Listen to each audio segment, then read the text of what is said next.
U.S. economy by simply skipping breakfast, a notion that was also met with abundant criticism. But what's all this fuss? After all, according to government statistics, the U.S. economy is showing growth. The fourth quarter of 2023, the GDP grew by 3.2%, driven by strong consumer spending, exports, and state and local government spending. And they say there's a robust labor market and a low unemployment rate of 3.7% as of December. Consumer spending, which accounts for 70% of U.S. economic activity, grew at a 3% annual pace, October through December, and the U.S. economy grew 2.5% in 2023. Still, somehow, publications are writing articles answering questions about inflation and people not being able to afford this week's groceries. When I talk to folks, most folks don't think that this is a great period of economic growth. But what do you think? Is cereal a viable option for dinner? Or is it just marketing spin for poverty times? Let us know what cereal you enjoy. And be sure to join us next time when we'll discuss, is a hot dog a sandwich? And should kids eat them for breakfast? See you then. Good luck with your dinner choices, America.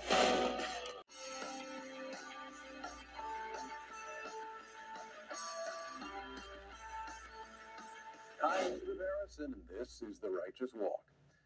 Feeling the pinch at the grocery store? Well, you're not alone. According to recent U.S. government data, foodflation has reached its highest level in 3 decades.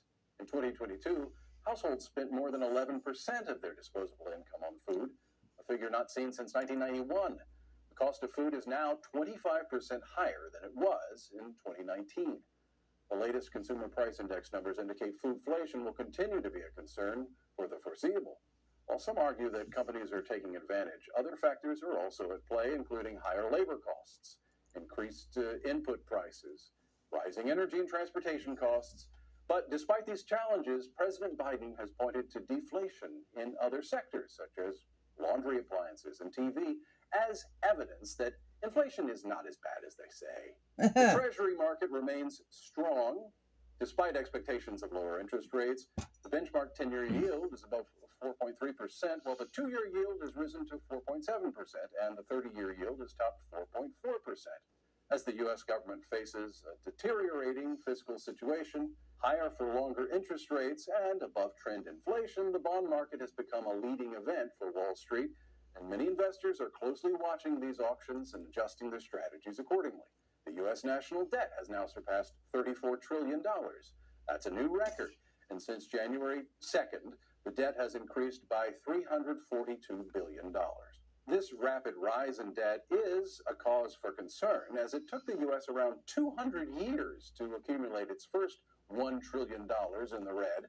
Now, that just takes a few months. The national debt and the economy as a whole have an impact on food prices. As the government tries to reduce inflation, it'll be important to monitor the effects on food. I guess all we can do is get out there and get ahead of it. So, bon appetit, America.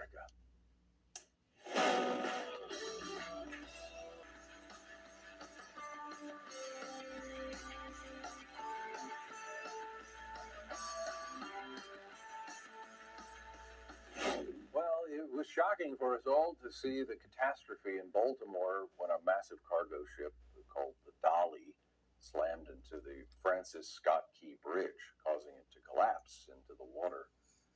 6 people are feared dead. The National Transportation Security Board said that the Dolly was carrying 764 tons of hazardous material. It's still floating in the river. What does all this mean? Well, we do know that the ship's captain, or master as he's listed, is a Ukrainian citizen, and recordings indicate the ship lost power twice just before impact. Was this just a systems failure? Evidently, alarms began to go off, and the crew radioed for a tugboat to try to, quote, regain control. Does that mean that it was remote controlled for some period of time? Because if you look at the footage, it seems to sharply turn right at that point and head straight for the support. The bridge was built in 1976 and has become a crucial supply line for the Port of Baltimore, one of the busiest ports on the East Coast. Taking it out essentially shuts down shipping to and from the port, and that means millions of dollars a day lost to Maryland and really the U.S. as a whole. Make no mistake, crippling a major port like this is a strategic move in modern warfare. Laura Logan raised the prospect that this could have been a cyber attack aimed at disrupting vital American infrastructure. Is she totally off base? Soon after, General Michael Flynn also chimed in, calling this a black swan event.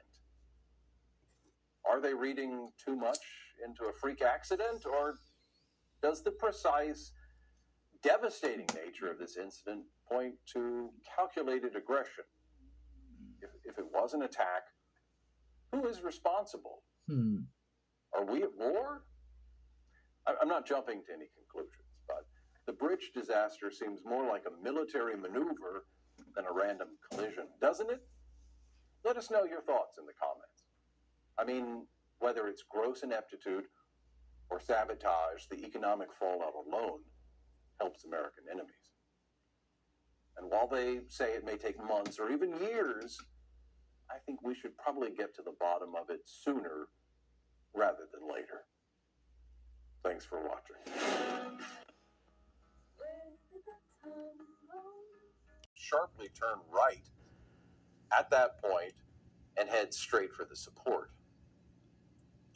The bridge was built in 1976 and has become a crucial supply line for the Port of Baltimore, one of the busiest ports on the East Coast. Taking it out essentially shuts down shipping to and from the port, and that means millions of dollars a day lost to Maryland and really the U.S. as a whole. Make no mistake, crippling a major port like this is a strategic move in modern warfare. Laura Logan raised the prospect that this could have been a cyber attack aimed at disrupting vital American infrastructure. Is she totally off base? Soon after, General Michael Flynn also chimed in, calling this a black swan event. Are they reading too much into a freak accident, or does the precise, devastating nature of this incident point to calculated aggression? If it was an attack, who is responsible? Are we at war? I'm not jumping to any conclusions, but the bridge disaster seems more like a military maneuver than a random collision, doesn't it? Let us know your thoughts in the comments. I mean, whether it's gross ineptitude or sabotage, the economic fallout alone helps American enemies. And while due to a number of factors, ongoing tensions and potentially escalating conflicts in the Middle East are one reason. Another is OPEC's decision to continue scaling back on oil supplies. The average price for a gallon of gas in the United States has jumped by 20 cents in the last month alone, according to AAA. The national average now sits at almost $3.60 a gallon. 7 states have an average of more than $4 a gallon, with California seeing the highest price at $5.35. Georgia has the cheapest gas in the country, with an average of $3.31. That'll do it for your daily briefing from the New York Stock Exchange. I'm Caroline Woods with The Street. Senate Minority Leader Mitch McConnell gets behind an effort to force the divestment of TikTok. He's demanding Congress take action, calling the app a threat to national security. Some House Republicans are urging Speaker Johnson to bring up a $95 billion Ukraine aid bill after weeks of stalling. Accusations of Russian interference are starting to fly. We hear testimony about the Department of Defense budget for 2025 and the Future Defense Program. Find out more from the Senate Armed Services Committee.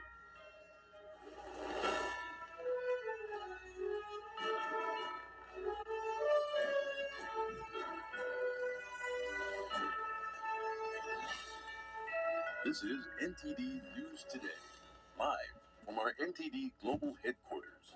Here are Stephania Cox and Chris Beers. Hi, I'm David Lamb, sitting in for Chris Beers. To begin the show, some of President Biden's recorded audio interviews are being protected. The interviews come from his classified records probe. The Department of Justice has refused a House Republican's request to hear them. An assistant attorney general said all information has already been provided, including certain transcribed interviews.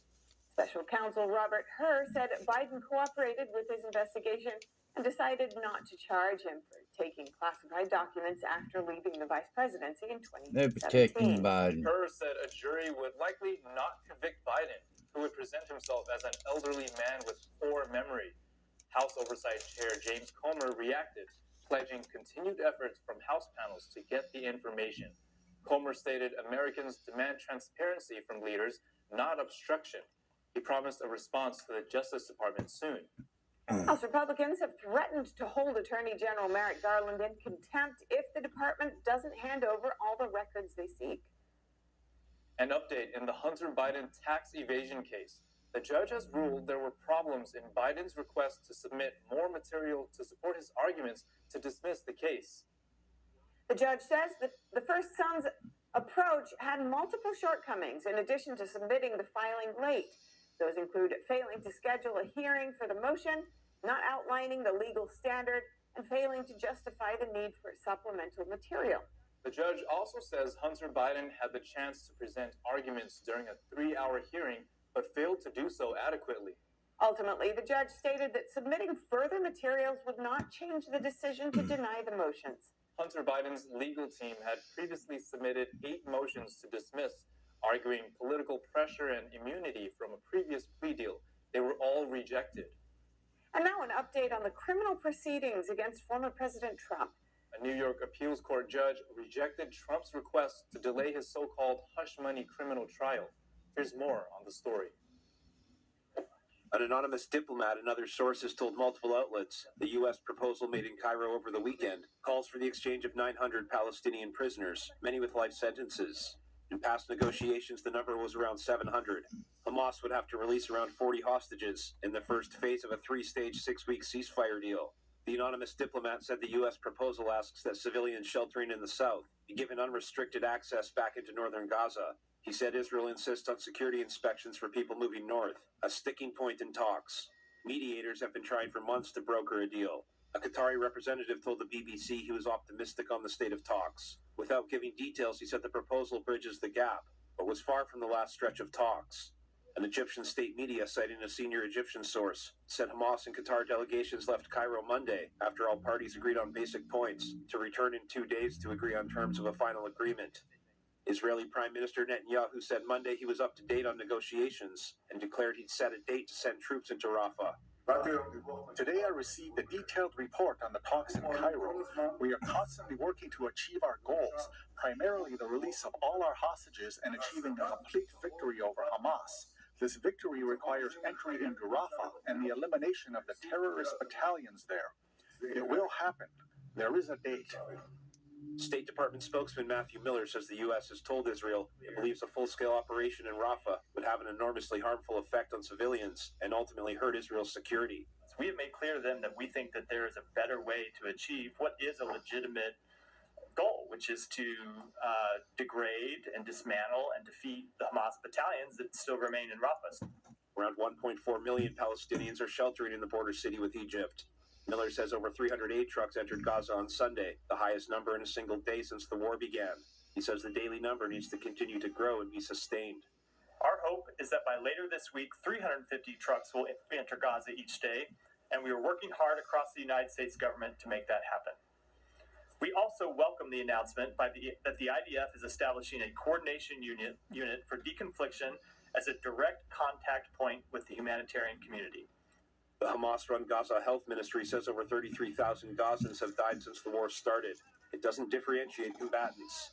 The terrorist group took over 250 hostages in its October 7th attack. Officials say roughly 130 remain captive and believe around 100 to still be alive. Jeremy Sandberg, NTD News. Next up, Trump raised a historic $50.5 million over the weekend at a fundraiser held at Mar-a-Lago.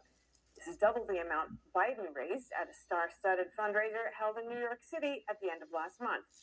Aside from campaign funds, Biden is also getting a boost from Democratic outside groups, many of which obscure where the funds come from. These groups are outspending Republicans $800 million to $160 million, according to a new Epoch Times report. Joining me now to discuss all of this is Dan McMillan, the founder and executive director of Save Democracy in America, a nonpartisan organization dedicated to campaign finance reform. Dan, welcome. To begin with, the discrepancy in this latest report is stunning. Could you explain the mechanisms that created this kind of scenario in campaign funding on both sides of the aisle? Why is this happening in your view? Well, it's happening because the Supreme Court has removed pretty much all possible restrictions on campaign donations and campaign spending. And across the last three cycles, especially, both parties have just gotten more and more brazen and just flouting whatever that there are. What we're seeing in that report, is at this point, at any rate, that the Democrats have a much bigger war chest in outside groups, mostly super PACs, about 800,000 versus 160,000 on the Republican side, as the article reports. 800 million versus 160 million. About 165 million is dark money that comes from groups that do not identify their donors. That does also lean somewhat Democrat, a little bit more is going to the Democrats than to Republicans. That's been kind of a consistent pattern that Democrats have been benefiting at least somewhat more from dark money than Republicans. But the long and the short of it is that really at this point in Washington, the only people that have any influence are heavy donors of various kinds. We, the people, are out in the cold, and we're not even allowed to know who's giving the money. Yeah, so what's the importance of that? It does seem quite ominous, and yet it's allowed to happen. So what's the real issue at hand here? Well, what's so horrifying is that unknown people are donating unknown amounts of money behind the scenes with the goal of influencing policy. The candidates and parties that benefit from these donations know exactly whom they have to thank for this money, but we don't know. I would also mention that 165 million reported dark money, contributions doesn't tell us the total amount of dark money. Already in 2022, we were seeing a pattern of groups purchasing political ads and not reporting these media buys to the FEC, the Federal Election Commission, because the loopholes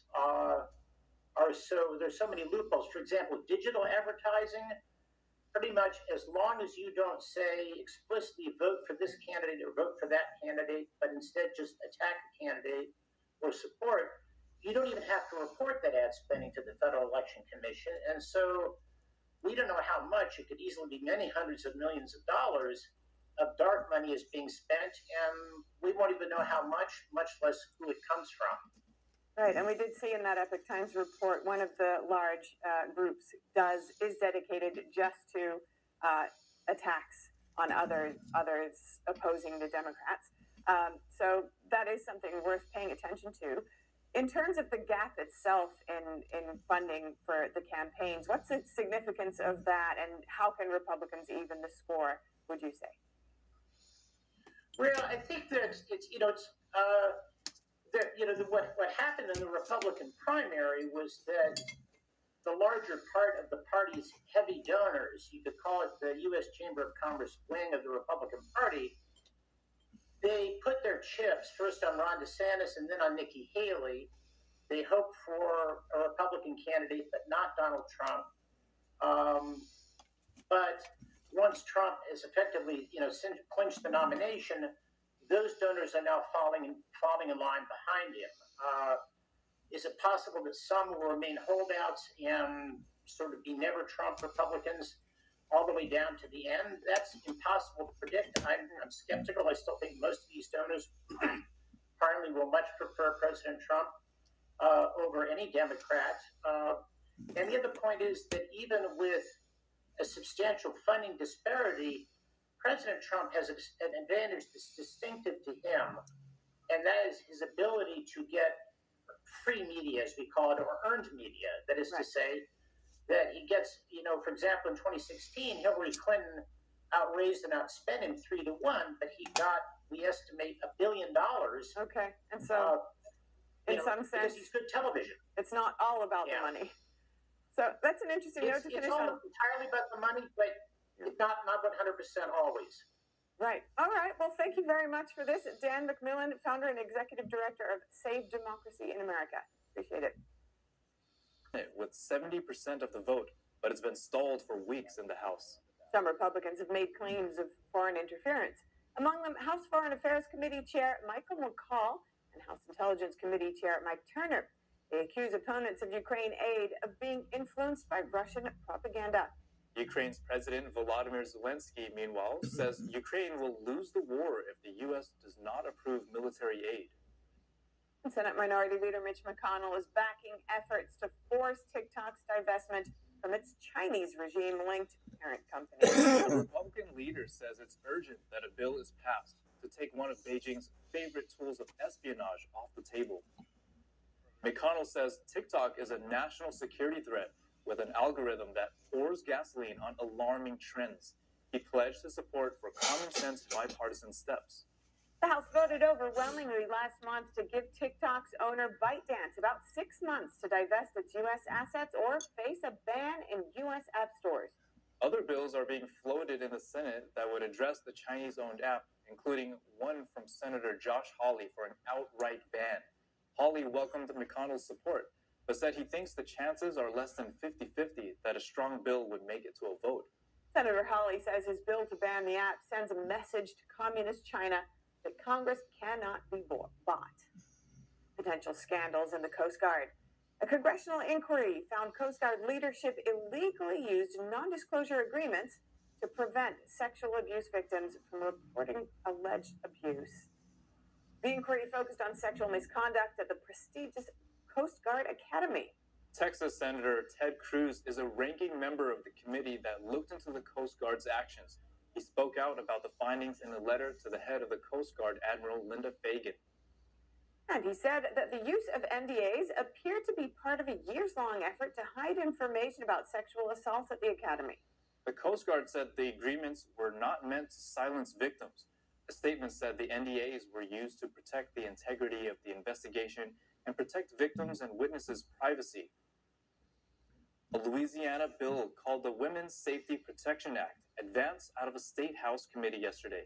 The bill would limit the use of restrooms, locker rooms, and sleeping quarters to men or women. It would not allow exceptions for people who say they identify as another gender. The bill would apply to facilities including public schools, jails, and domestic violence shelters. Opponents say the bill would put those who identify as another gender at increased risk of harassment. Supporters of the measure say it was created to protect women and girls from sexual assault and harassment. The bill passed out of a bipartisan House committee without objection. It will now head to the Republican-dominated House floor next week for debate. A major policy change in college women's sports. The National Association of Intercollegiate Athletics has banned men who identify as women from competing in women's sports. Good. The NAIA represents mostly smaller colleges with around 83,000 athletes at 250 schools. The NCAA has around 500,000 athletes at over 1,000 member schools. The new policy says only female student athletes may participate in its women's sports events. Any eligible athlete may participate in men's sports. The vote by the association's Council of Presidents was 20-0. Women's rights activist Riley Gaines are calling on the NCAA to follow suit. Virginia's Lieutenant Governor Winsome Earl Sears wrote, "Common sense prevails today. It's more than time for the NCAA to do the same." Republican lawmakers in New York State are now going against so-called squatters. They've introduced a bill that would make it easier for landlords to remove people occupying their property without permission. The New York bill is similar to a law recently passed in Florida. It would shift the burden of proof from the owner to the person occupying the residence. The squatter would have to prove they have the right to be on the property. Right now, any person who's occupying a New York property for more than 30 days is considered a tenant, even if they never signed a lease or paid rent. The bill would change that to 45 days. A California activist group is paying high school students $1,400 each to become racial and social justice activists. That's according to contracts between the group and the Long Beach Unified School District. The school district used nearly $2 million in taxpayer funds from 2019 to 2023 to pay a group called Californians for Justice. News outlet The Free Press reported the money was used for equity and diversity leadership training for students and teachers. The group's website says it advocated for implementing restorative justice practices in the district's 84 schools. The group gave a one-time stipend of $1,400 to 78 students who participated in the group's programs and gave out over $20,000 to 13 parents who participated in the program from 2019 to 2024. The group's website states its leadership development programs operate with a focus on low-income youth, youth of color, LGBT youth, foster youth, and immigrant youth. Up ahead, how will the Department of Defense allocate resources in the future? We hear testimony about the budget for 2025 and the future year's defense program. That and more when we return with MTD News. Challenge in court. Fox News correspondent Rebecca Kester has the details. Time to buy more votes. I will never stop to deliver student debt relief and hardworking Americans. It was one of President Joe Buying Biden's votes. top 2020 campaign promises. And once again in 2024, he hopes reducing student loan balances will help raise his poll numbers. By freeing millions of Americans from this crushing debt of student debt, it means they can finally get on with their lives instead of their lives being put on hold. Biden's latest plan to forgive student loan debt would cancel up to $20,000 for borrowers with runaway interest, automatically cancel debt for those who qualify under existing programs but haven't applied, and help those experiencing financial hardship. But the last time Biden tried to implement student loan forgiveness, it was shot down by the Supreme Court, and this proposal is sure to face a legal battle as well. So desperate to get young people to re-elect him. He's really willing to undermine both Congress and the Supreme Court. The new plan, like the old one, is not just illegal, it's grossly unfair. Even with the legal fallout, Biden has still canceled more student loan debt than any other president. He's wiped out a total of $146 billion Pandering for 4 for million votes. Americans. Unless Biden can pick his numbers up dramatically, he can't win. That's what explains him doubling down on student loans. It's not about constitutionality, it's politics. The Department of Education is required to gather public comment on the proposal before it's finalized. And Keep despite buying the legal votes. challenges, White House officials say they hope borrowers start to see relief in the early fall. In Washington, Rebecca Kester, Fox News. As President Biden faces criticism for taking action on student loan debt without the support of Congress, a new poll finds many Americans believe checks and balances are important, but it depends on who is pushing the boundaries. Yeah, the survey asked Americans how they would feel if the next president took action on an important policy issue without waiting for Congress or the courts. And both Democrats and Republicans say that's generally a bad idea. Republicans changed their mind when the question instead asked about former President Trump, with the majority saying they'd support him. And as you might expect, for Democrats, it was a similar story. The number of people who said it was a good thing doubled when asked about President Biden. Coming up, a major disruption at Hartsfield-Jackson Airport that could impact your travels. We'll help you plan ahead. And Americans